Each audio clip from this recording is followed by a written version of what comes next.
All right. All right, and I'll need to share my screen in just a minute, Carol. Would that be okay? Yes, that'd be fine. All right.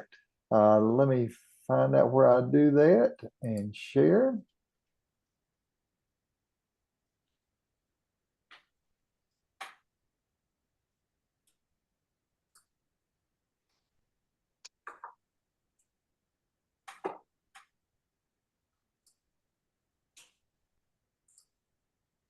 All right, is that working now? That's good. All right, good, good. I appreciate everybody being here. Most of you, I think I've met. My name is Roger Harris. I do not want to embellish my resume. I admit right away, I am not a licensed parliamentarian. I've had a lot of experience in parliamentary procedure, and I've served as parliamentarian for a lot of organizations for a number of years, but I'm not a licensed parliamentarian. So I want to say that up front, but I do appreciate everybody being here. And parliamentary procedure is one of those things that kind of scares people. But the reality is the part that you mostly use is not really all that complicated whenever we're talking about Robert's rules. And one of the things I always that I get sometimes is who is this Robert and why do we got to have his rules? Well, we do have to have rules, and there's different kinds. Different organizations have different rules. There's the standard Robert's Rules of Order, but most organizations, whether it's a church or a civic club or a book club or whatever, most of the time those folks have their own rules. And if you've ever watched television, you've seen the House and the Senate in Washington, D.C., be aware they're not using Robert's Rules of Order.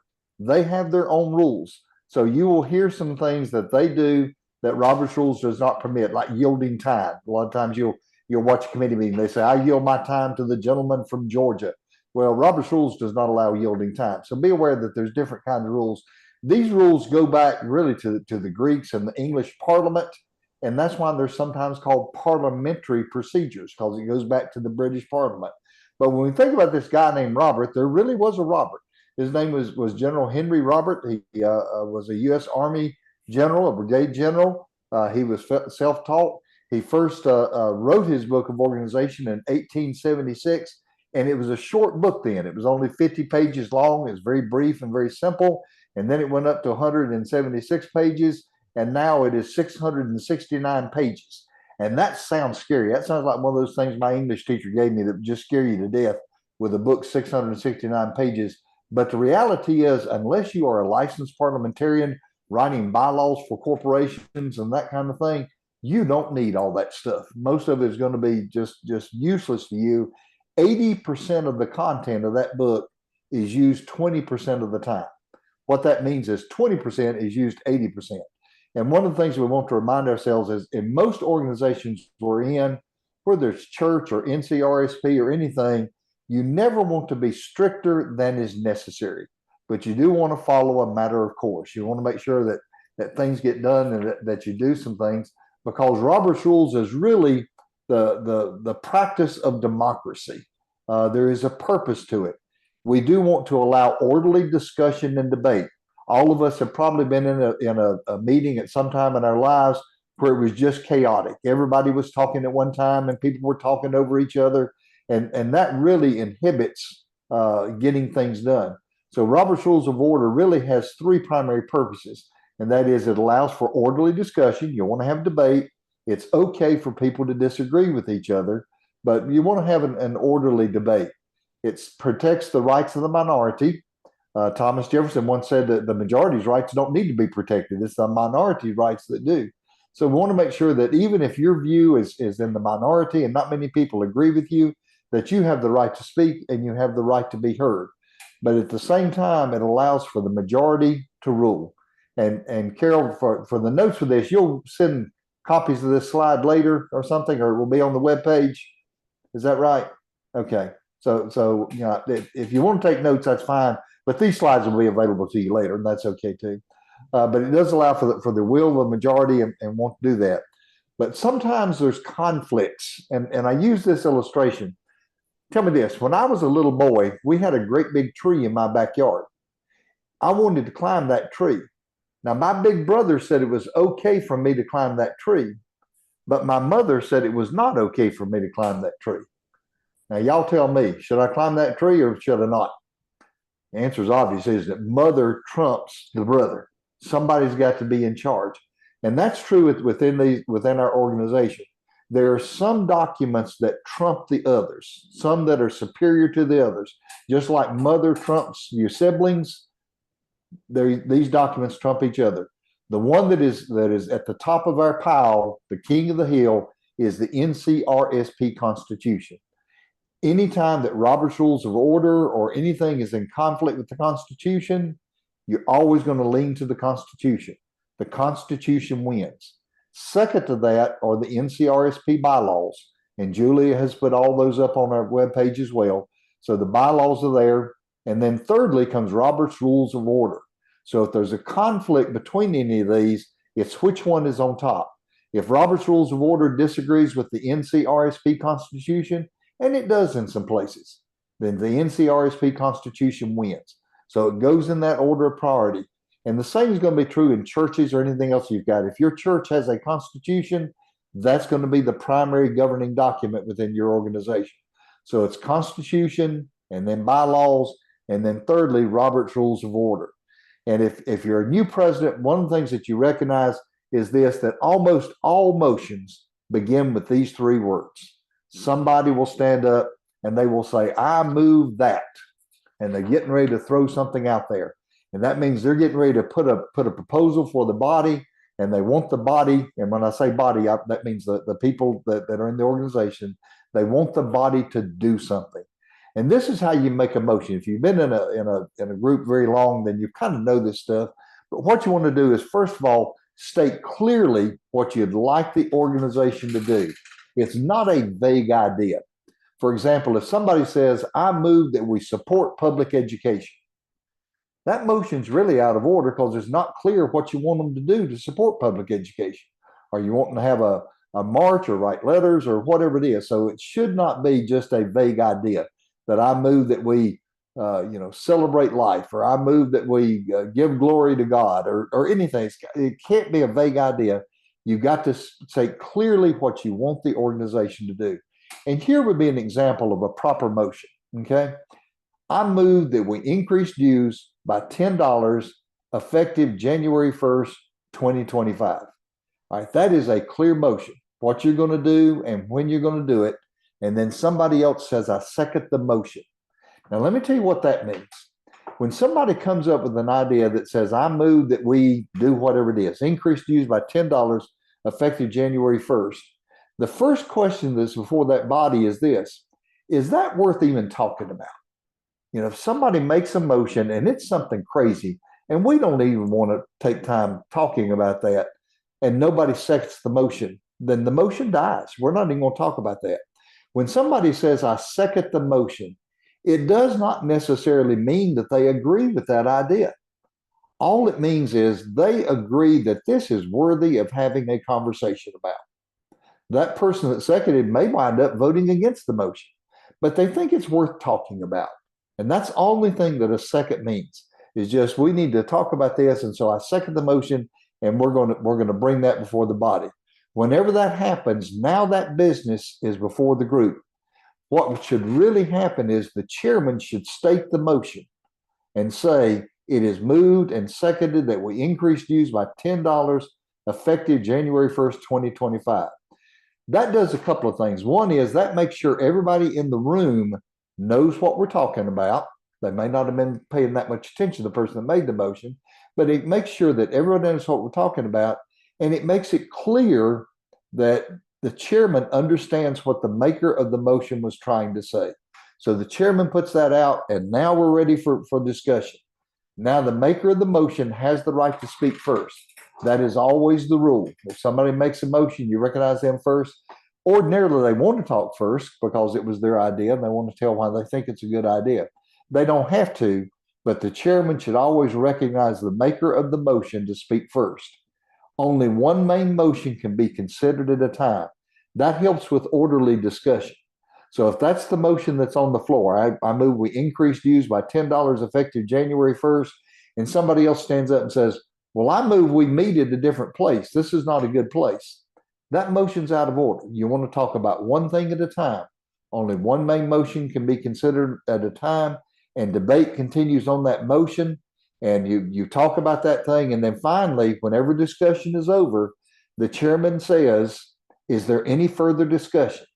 If nobody else raises their hand, nobody else wants to talk, then the chairman, again, it's called putting the question, but really all it means is the chairman is going to give the question again. Just remind everybody, the question is on the adoption of the motion that we increase dues by $10 effective January 1st, 2025.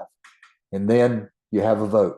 Proxy votes are not permitted by Robert's Rules of Order. They're not permitted by NCRSP. They're not permitted by NCE. Now, you may be in an organization like some churches do allow proxy votes. And if they do, then that's okay. But unless you've got a constitution or a bylaw or something in your organization that says differently, proxy votes are not permitted. So then you make the motion. There's 8 steps to handling that main motion. First, they've got to be recognized by the chair. You don't just shout out a motion. And then secondly, the motion has to be correctly stated. That means no vague motions. None of these things are just, I move we support public education. You got to have a motion that's clearly stated. The motion has to be seconded. Now, I served on the Cleveland County Board of Education for a number of years. And Mary Degree, I guess I can say we had a crazy member on the Board of Education. We got more than one now, but we had a crazy member. And a lot of times he would make a motion and nobody would second the motion because it was a crazy idea and the motion would just die. But a motion is seconded, and keep in mind that does not mean that that person thinks it's a good idea or not, just it's worthy of discussion.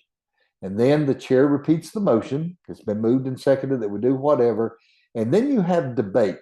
All that really means is discussion. You have discussion on the motion as to whether it's a good idea or not. And then once debate is over, the chair restates the motion, again, reminding everybody what we're getting ready to vote on. The question that we're voting on is to raise dues by $10 effective January the 1st. And then the motion is voted on, usually by ayes and noes. It can be by voice vote. There's a number of ways you can do it, but the motion is voted on, and then the results of the vote are announced by the chair. Even if it's a voice vote, the chairman will say the ayes have it, or the motion has failed, the noes have it, and the chairman announces those results. Sometimes you will have an amendment, and don't let that throw you. All that means is that somebody wants to change the original motion in some way. They want to add some words to it, or they like most of it. They want to take some words away, or they want to change something.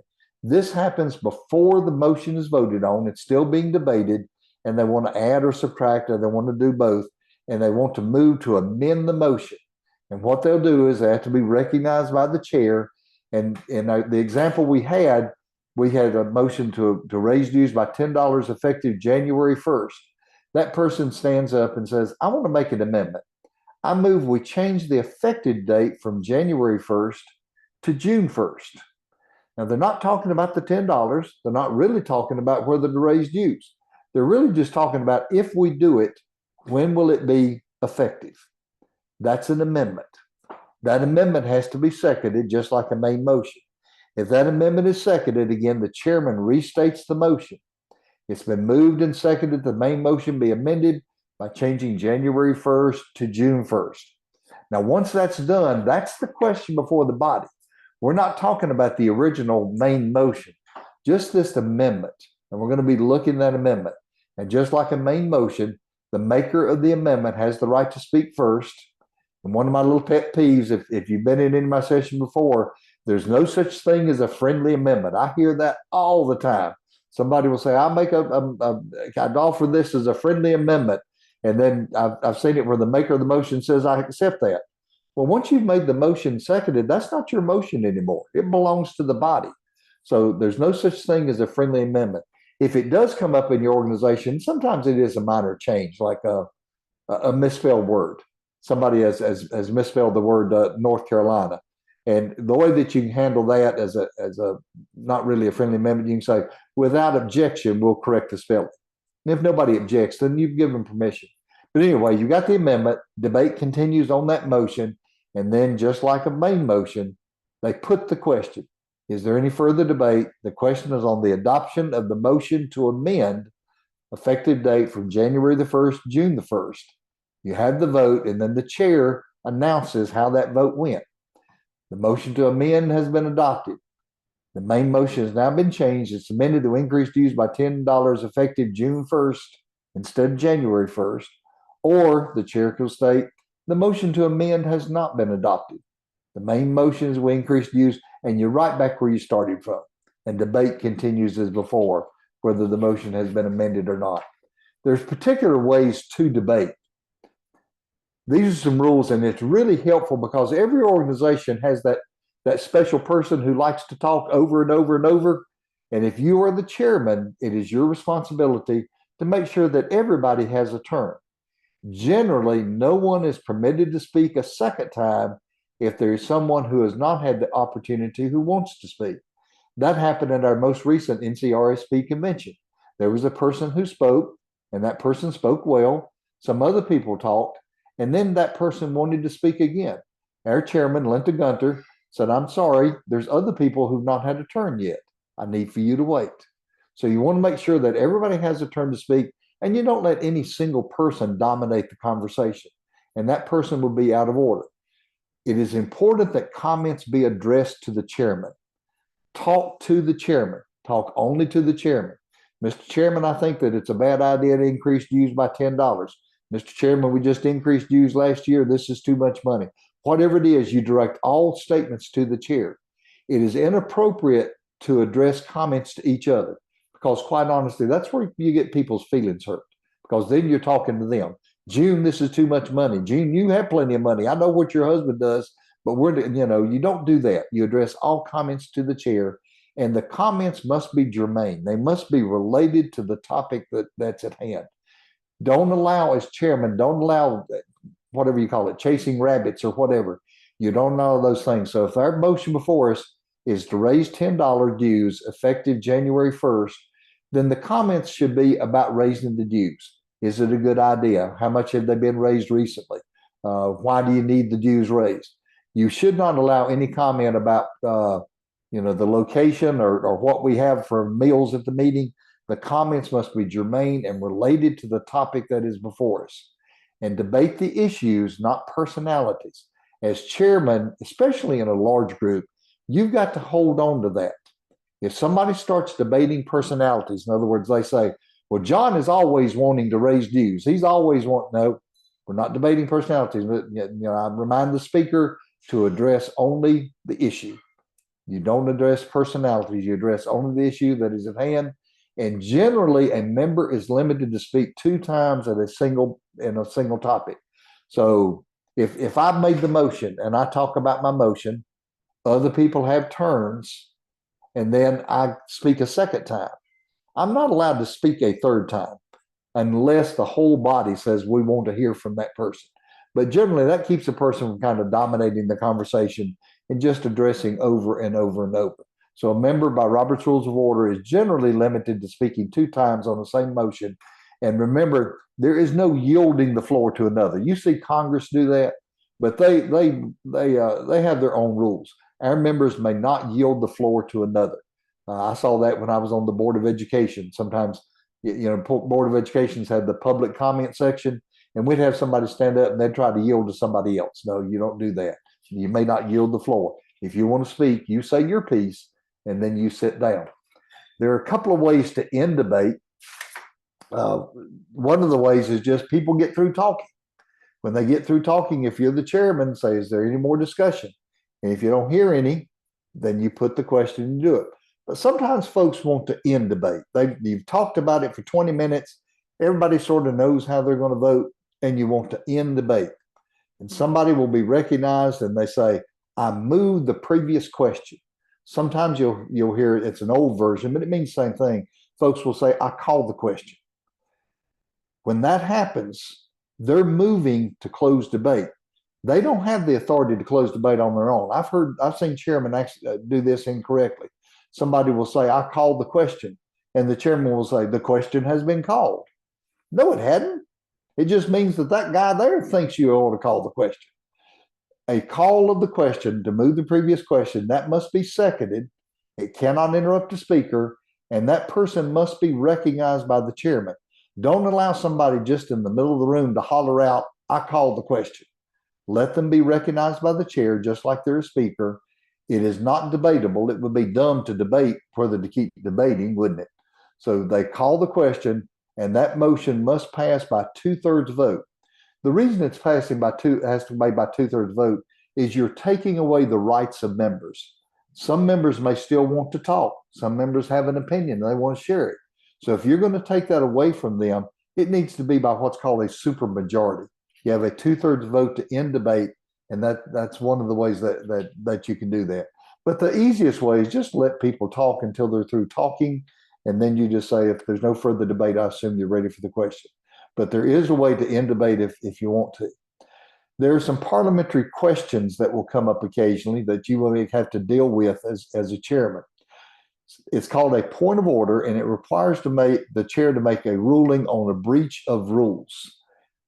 Somebody stands up and they say a point of order. That means that they think a mistake has been made. You recognize that person and say, what is your point of order? And they will say, George has already spoken twice and he's getting ready to speak a third time. You say, that's right. That point is well taken. George, you can't speak a third time.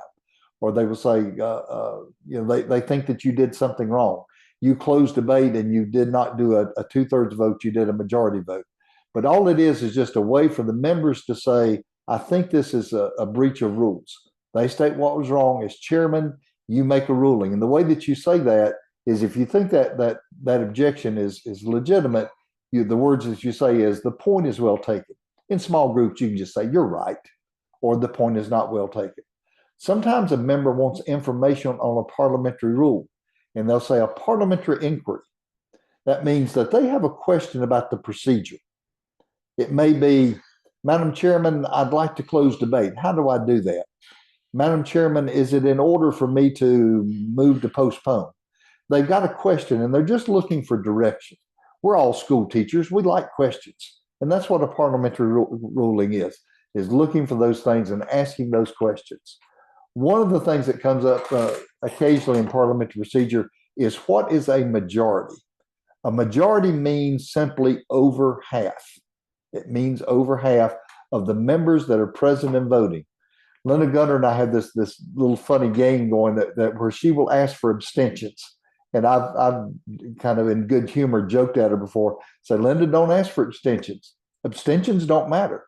You count the number of people voting yes, you count the number of people voting no, and those that don't vote, they just didn't vote. It doesn't matter.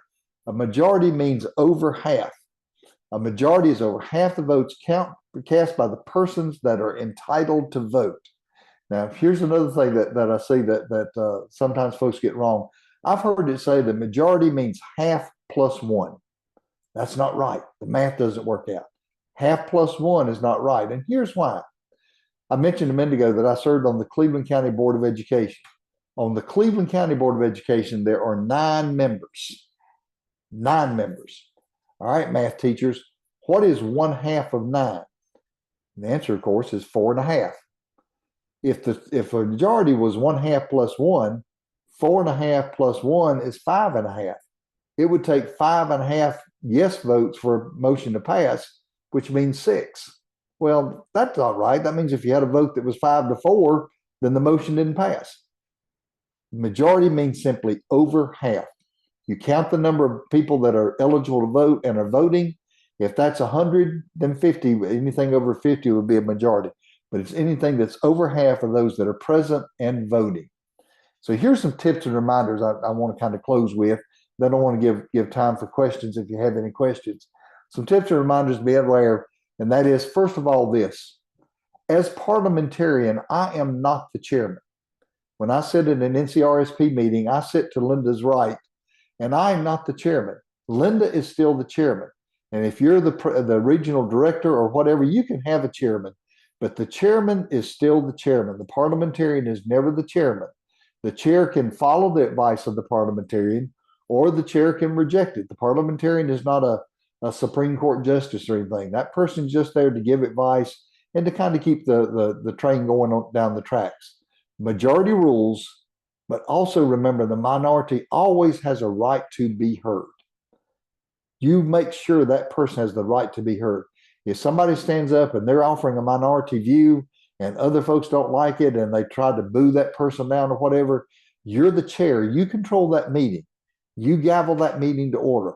All members, even those that have a minority view, they are entitled to the right of fairness and courtesy. And keep in mind that only one matter can be considered at a time. The maker of the motion has the right to speak first. Always recognize that person as you get started. And remember that governing documents trump Robert's Rules of Order. So if your church or your organization or NCRSP has a constitution, that's the one that's going to trump everything else. That's the one that's in charge. And this final point that I like to make is a tie is a lost vote. Suppose that you have 10 people voting in a meeting. 5 people vote yes in favor of the motion.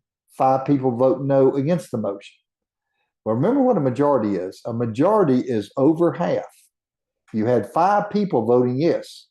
Is that over half? No, it isn't. That's only half. So the motion was failed. You really don't have to have a chairman break ties or anything like that. A motion fails if it does not get over a majority, and a tie is not a majority. It's just that. It's just a tie. And here's some of my pet peeves. Y'all, if I've been a parliamentarian for a long time, and here's some of the things that I get on to folks about in a good natured way. First of all, remember that there's no such thing as friendly amendments. If it is something simple like a spelling correction or a grammar correction, you can just ask the body, are there any objections? And you handle that by unanimous consent, and that's okay. We did that at our most recent NCRSP state convention. There was I forgot what it was now. I think it was a spelling error. But are there any objections? And that allows the body to control that. A motion to call the question is not absolute power. That's the one that gets me the most. When somebody just hollers out from the middle of the room, I call the question. Well, nobody died and made that guy boss. All it is his suggestion or her suggestion that we need to quit talking about it. It cannot be called out from the audience. Make them get a second, requires a 2/3 vote. Remember, majority means over half. It doesn't mean half plus one. And then the final thing is a treasurer's report. You should not, as a body, whether it's a church or anything else, you should not vote on a treasurer's report unless it is being referred to auditors. Just receive it as information. Because quite honestly, when the treasurer gives you all those numbers, if I'm sitting there as a member of my church, I don't have any idea if those numbers are right or not. You know, that treasurer said the power bill was $460. I don't know if it was or not. So I'm just going to receive it as information. Now, if it's going to the auditors, it has to be approved by the body. But otherwise, get your treasurer's report and just receive it as information. There's a couple of books that I would recommend highly. Remember Robert's Rules of Order. That's a big old 660-page book. This one is published by the same people. It's a little paperback book, and you don't really need the whole thing. It's only about 100 pages. But really, if you will read chapters 2 through 4 in this little paperback book, and it will take you about 30 minutes to read it. If you will do that, I guarantee you, you will know more than 90% of the people in the room when you walk into any business meeting, whether it's a city council meeting or county commissioners or your church meeting. If you'll just read chapters 2 through 4, take you about 30 minutes, and you will know more than anybody else in the room almost. You can get it from Amazon. I think it costs about $8 or $9. It's a little old paperback. There's also a good help online that I recommend. It's jimslaughter.com. He is a licensed parliamentarian. This guy manages big events, large corporations, that kind of things. But at his webpage, and it's a free webpage, at his webpage, he's got some charts, he's got some articles, he's got some handouts, and they are really, really, really super helpful. A couple of this is one that he has in his on his webpage that you can download. We've actually put this in the NCRSP convention catalog for the last couple of years. It's kind of a little cheat sheet that tells you what you say and whether it can interrupt the speaker, whether it's debatable. There's just a couple of pages. It just has lots and lots of information, and it's from jimslaughter.com. And you can print that out, and it's a really good cheat sheet to use whenever you go into a meetings, and you can recognize, what do you got to do to suspend the rules, and is that debatable, and those kind of things. So it really helps if you want to do those kind of things.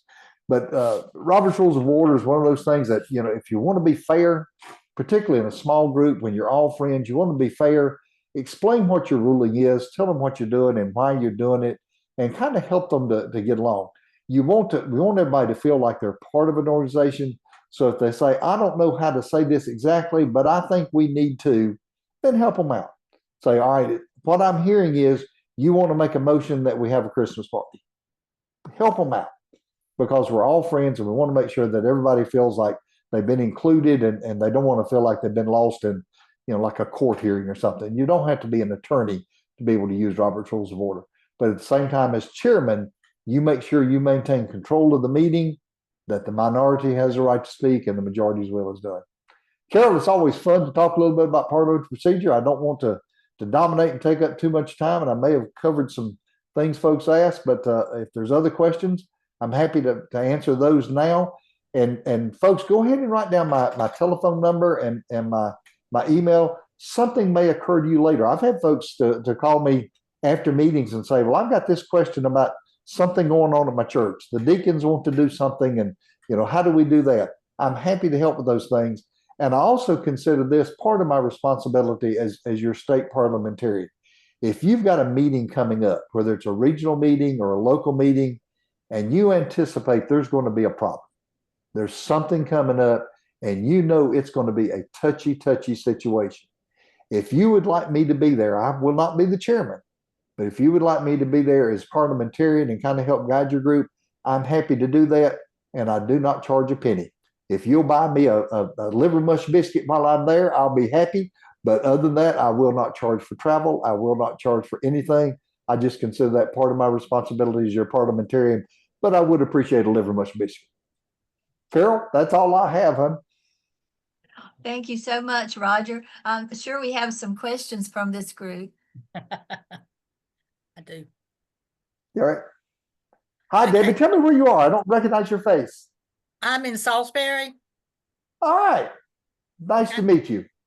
Thank you. I've got a couple questions regarding the chair. All right. If the chair, and I think I know the answer to these, I want to verify so everybody knows. Does the chair have the right to voice an opinion or make a motion or introduce something they'd like to see happen? Does that make sense? Yes, it does. The short answer is no. The chairman is the referee. That's the person up at the front that's controlling things. The chairman should not engage in debate.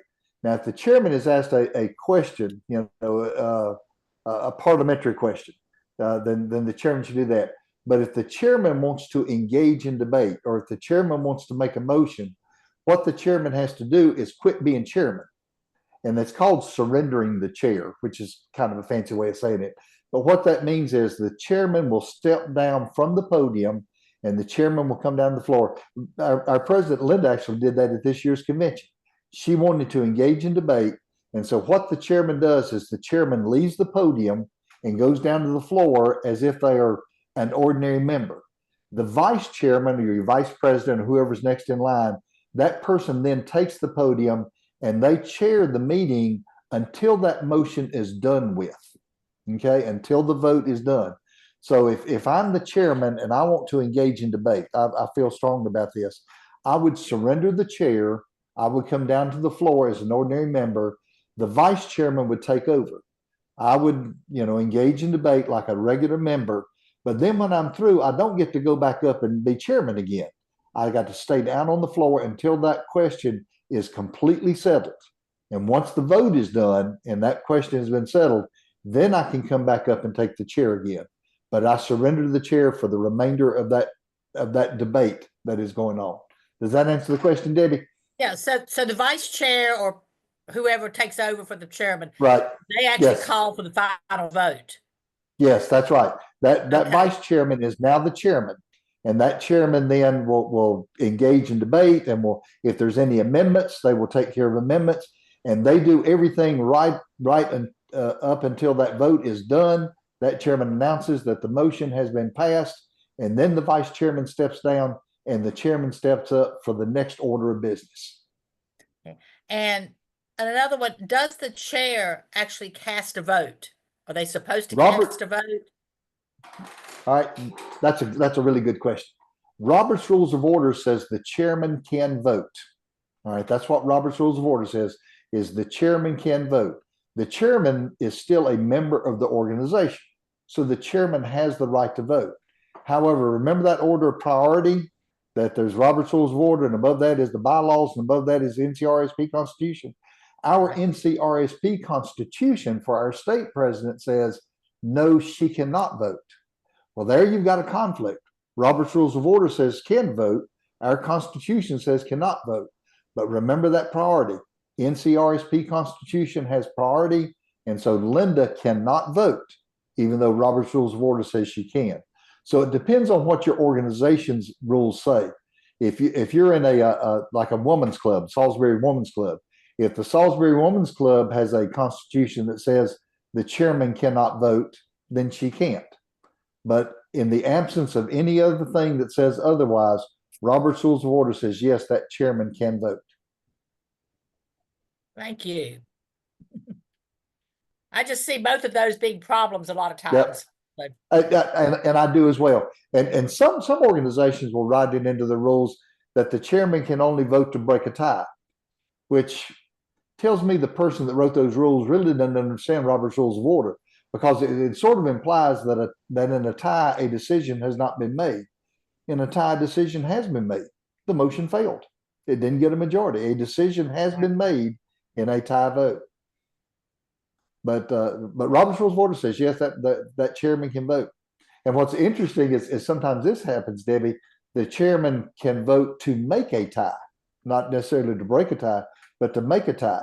So if the vote is like 6 yes and 5 no, the motion passes, right? 6 yes and 5 no. Sometimes the chairman will vote, and now it's 6-6, and the motion has failed. So a chairman's vote can make a tie, which will fail a motion. So sometimes you see that, but it really depends. Robert's Rules of Order says, yes, the chairman can vote, can engage in debate, but the chairman can vote. But sometimes the organization, like NCRSP's Constitution, says otherwise. And if it does, then the otherwise wins. Can a parliamentarian interrupt the chair or interrupt a motion or speaking if they need to? The only time a parliamentarian should interrupt should interrupt a chair is if something grievous is about to happen. Okay, something grievous is about to happen. For example, they're getting ready to have a vote, and the chairman says it takes a 2/3 vote. It doesn't. It only takes a majority. Something bad is about to happen.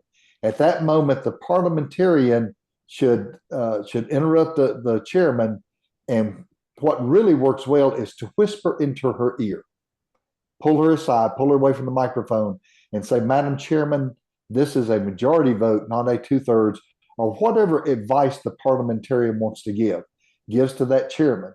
Now, remember, the chairman is still the chairman. The parliamentarian is not the chairman. That chairman can ignore that advice and go back to the podium and can do whatever she thinks is right. Then if somebody objects, then the parliamentarian can handle those things. But the parliamentarian, really, when a parliamentarian does his job well, he should just kind of be in the background, or she should just kind of be in the background. They're just there. What I sometimes do is I will pass notes to Linda, and we'll say, this thing needs to happen. I'll pass notes, or while somebody's debating, I will call her aside and whisper in her ear. You want to make sure that the meeting is being run well. That's kind of your job as a parliamentarian. But ordinarily, you don't interrupt unless something grievous is about to happen, and then a parliamentarian should interrupt. But Roger, if someone from the audience is asked to be recognized and they challenge, is this action that's about to happen correct according to Robert's rules? That's when you speak up and let the whole group know what's happened, right? With the chairman's permission. Yes, the chairman's can. And if somebody asks about a rule and it really looks like a parliamentarian's question, then I will look at Linda and I will say, may I address this? And a lot of times it's just me and her. And I'll say, it's okay for me to address it. And she gives me permission, because remember, the podium belongs to her. She's the chairman. She's got the podium. So she has to give me permission to speak at that podium. So I will just very quickly say, Linda, may I? And a lot of times she'll look at me and just motion for me to come up. But yeah, that's the time that a parliamentarian should give their advice what a motion is and how it works, or what the rules mean, and we'll give those advice, and then it comes back to the chairman. But the parliamentarian really should not be heard much by a body, because if you're not careful, a parliamentarian will look more like the chairman than the chairman. And if you're doing that, then you're doing it wrong. The parliamentarian needs to be more of an advisor in the background.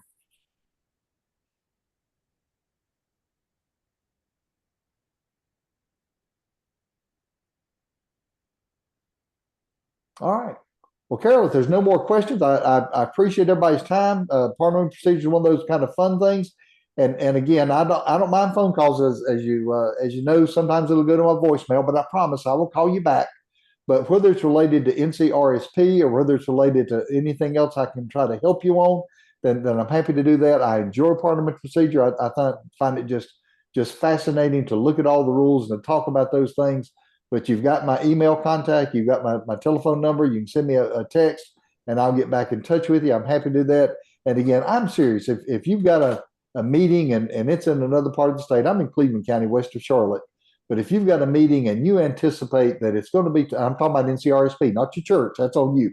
But you've got an NCRSP meeting and you anticipate that there's going to be problems. You know, you got this, we'll just say difficult member, and you think there's going to be a difficult meeting and you think it's going to be rough, I'm happy to come and offer my advice and to do that. And I promise I will not charge you for mileage. I will not charge you for anything. I will not charge you for my time, just nothing. If you're having lunch, I'll enjoy lunch with you at the meeting. But beyond that, I expect nothing. I won't accept anything. I just see that as part of my job as your parliamentarian, and I'm happy to do that. Carol, that's all I got, honey. Thank you very much, Roger. Great presentation. Yes. Thanks to all of those that attended. Hope you will continue to support our NCRSP Leadership Series this month. All right. Bye, everybody. Thank you, everyone. Thank you, Roger. Yes, ma'am.